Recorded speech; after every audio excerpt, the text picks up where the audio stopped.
Queridos hermanos, estamos acompañando a la Virgen en su dolor. Estamos luego de que hemos celebrado la muerte del Señor y en donde ha aparecido con bastante dureza ese silencio que está presente allí. Quería compartir contigo algunas cosas que han brotado de la oración y también de la meditación de la palabra del Señor y de la lectura de algunos padres de la Iglesia, en donde todo parece ir en dirección de la elección divina que se ha hecho de la Virgen, de la Madre del Señor y de nuestra Madre, y de la comunión única y exclusiva que se ha establecido entre ella y su Hijo. Ciertamente que hay un punto central que tiene que ver con la cruz, es decir, la cruz que aparece como una realidad escandalosa, también aparece como un foco poderoso, un foco que nos introduce a nosotros en esta realidad misteriosa. Si el príncipe de este mundo hubiera conocido al Señor de la gloria, dice San Pablo, no lo habría crucificado. Es decir, si hubiera conocido que en ese lugar en donde parece que no hay ninguna posibilidad para producir algo bueno, Dios ha sacado de esa realidad el fruto santo de la salvación por la entrega de su Hijo, por la sangre derramada de su Hijo, no lo habría llevado hacia allí. Por eso la cruz es iluminadora. Estamos en el contexto de lo que el mismo Señor ha anunciado antes y que ahora se ha cumplido. Habiendo amado a los suyos que estaban en el mundo, los amó hasta el fin.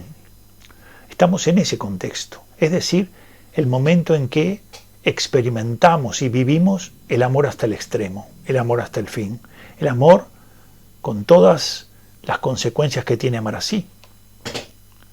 Por eso me viene a la mente un canto referido a la Virgen que realizábamos ayer y que la letra dice: el dolor la ha crucificado, el amor la tiene de pie.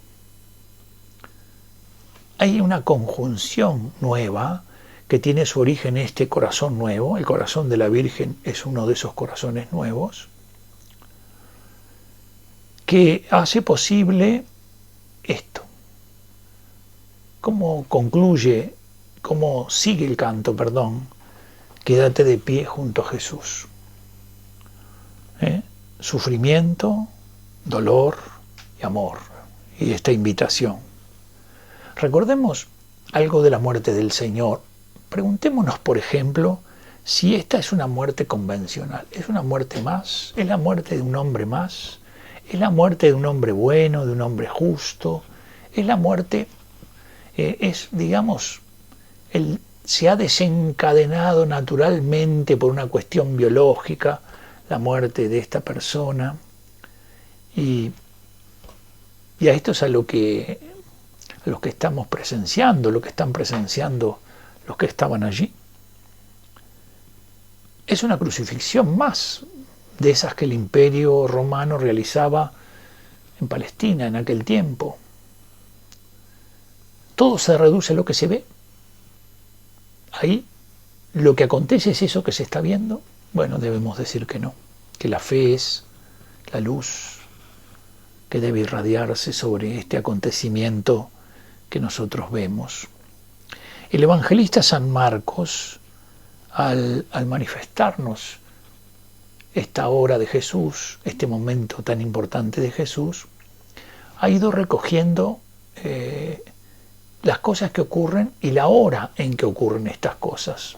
Por ejemplo, ha ido recogiendo que algo ocurre entre las 9 y las 12 y que esto tiene que ver con las burlas, con las injurias, y no solo ha recogido esto, diríamos, de lo que han hecho, sino también quiénes lo han hecho, quiénes se han burlado, quiénes han injuriado. Es decir, ha hecho un raconto como para ir viendo que lo que ellos ven trae al corazón de ellos esta respuesta.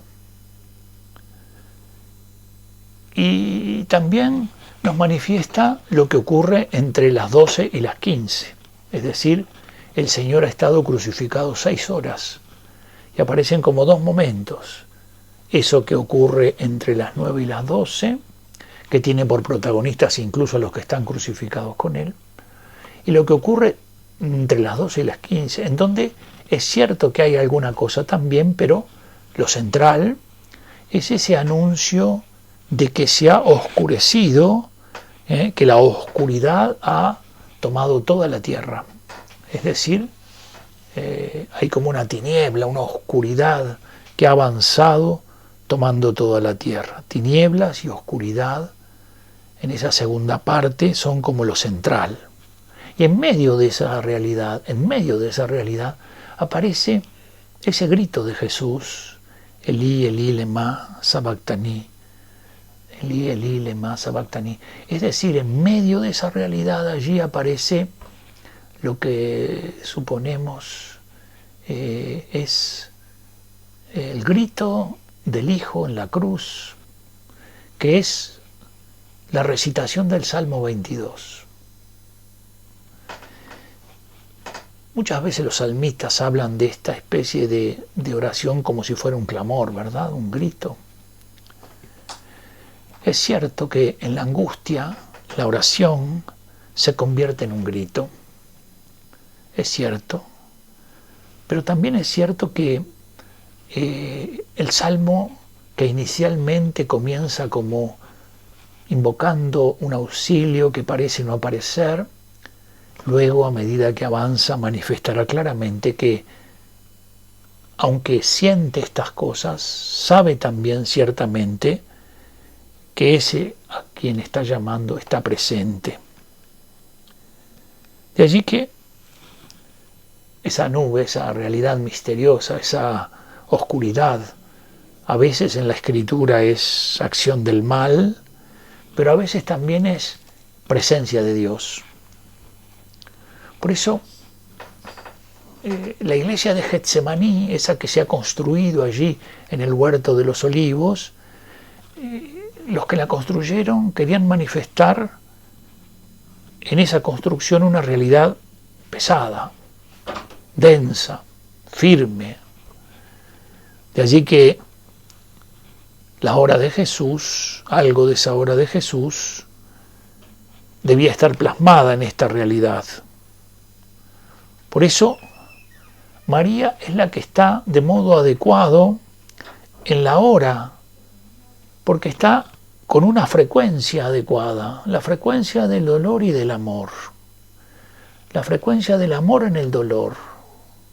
María es testigo de las injurias, de las burlas, de los insultos con otros, que también son testigos, pero ella tiene una sintonía más aguda.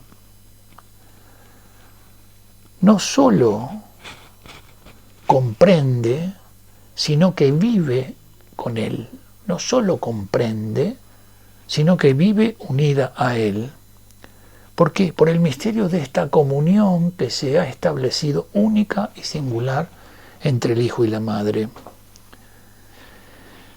¿De dónde le viene esta sintonía más aguda? Le viene de que ella sabe lo que dijo el ángel, las cosas que le ha dicho el ángel. Ella también sabe lo que ocurrió cuando él se perdió a los 12 años y fueron a buscarlo al templo. Y también aquellas palabras de Simeón, cuando le habla de la espada que va a atravesar su alma. Pero todas estas realidades se encuentran en un corazón que es inmaculado. Se establece una comunión perfecta porque el corazón de la Virgen es inmaculado. Es la única comunión perfecta que existe en el mundo, la comunión entre la Virgen y su Hijo. Por estos corazones que se unen. De allí que se la llame llena de gracia, santa, sin mancha, sin pecado. María en su corazón ha ido guardando el sufrimiento redentor de su Hijo. Su corazón y el de Jesús brillan porque en ellos habita el perdón de Dios. De allí que la comunión en el amor y en los padecimientos es sin sombra de rencor. No hay nada rancio. El rencor viene, ¿verdad?, de lo rancio. Son corazones que arden puros y sin escorias. Los corazones de Jesús y María. Porque en ellos está el fuego del perdón que quiere consumir el pecado, pero no el pecador. De allí que ella está unida a Cristo de un modo totalmente especial y excepcional. Ella es amada en este amado eterno. Ella es amada en el amado. ¿Cuál es el origen de esta comunión que se da entre ambos? Esta comunión tan especial y única, en que en su redención ella ha sido redimida de un modo eminente por la riqueza de gracia de su Hijo y al mismo tiempo por los méritos redentores de Cristo. De manera que por esta realidad ha sido preservada de la herencia del pecado original. Esta preservación de la herencia del pecado original nos hace perfectamente afirmar que desde el primer instante de su existencia, ella es de Cristo. Desde el primer instante de su existencia. Porque en el orden de la naturaleza, el Hijo Eterno, mediante la encarnación, se ha convertido en su propio Hijo. Pero en el orden de la gracia, es decir, en ese orden por el que ella participa de la naturaleza divina como madre, ella recibe la vida de aquel al que ella misma da la vida en la generación terrena. Es un gran misterio. Por eso puede llamarse hija del Hijo. David pedía que Dios creara un corazón puro en él y en el pueblo. Lo pedía como rey, lo pedía para él y lo pedía también para el pueblo. Jesús mostrará que en él está ese corazón nuevo que se pide por los profetas, que es un corazón manso y humilde. De allí que Jeremías, en varios textos, en el capítulo 24, en el capítulo 32, dice, les mandaré un corazón para conocerme, dice el Señor. Y en otro texto dice, yo les daré otro corazón. De manera que hay una promesa en los profetas de parte de Dios sobre estos corazones que están siendo prometidos. Bueno, el corazón de María es ese corazón adelantado, es el corazón puro, pero al mismo tiempo son, ¿verdad?, el inicio de esos corazones nuevos, pedidos y prometidos, y que ahora se conceden y se hacen presentes. Por eso, el corazón de María existe históricamente antes que el de Cristo, y por eso es primicia de estos corazones, que son obedientes, porque custodian y cumplen la voluntad de Dios, que responden al amor con amor, que están bien dispuestos, porque desean la salvación y la llegada del Mesías. El corazón de María, el corazón inmaculado, que guardó, que meditó y que amó todo lo que tiene que ver con su Hijo. Es la escuela del conocimiento de Jesucristo. No hay conocimiento verdadero de Cristo si no es a través de su madre. Quiero hacer una referencia a algo a lo que estamos nosotros vinculados. Sabemos de la tragedia del jardín del Edén. Sabemos de cómo allí la confusión reinó, cómo la desconfianza reinó, cómo al pasear Dios por el jardín los hombres se ocultaban porque estaban avergonzados y temerosos, de manera que el pecado desordenó las relaciones. ¿Y cuál era el verdadero sentido de esa presencia de amistad allí? En nuestro jardín. El jardín de la Virgen, la Madre, es la que recibe y prepara. Con su mirada recibe tu corazón y custodia el recinto sagrado de su Hijo. Ella te orienta y te muestra el camino. Por eso hay como una pretensión de mostrar en un jardín lo que acontece en el corazón de la Virgen. porque lo que ella manifiesta es lo que está en su corazón. Todo tiene un orden. La madre, el custodio, su esposo, San José, y finalmente el Señor. Que este corazón de la Virgen Inmaculado, que es el corazón prometido y que es el corazón que está en una comunión íntima con Jesucristo, nos enseña a nosotros a vivir el misterio de esa comunión.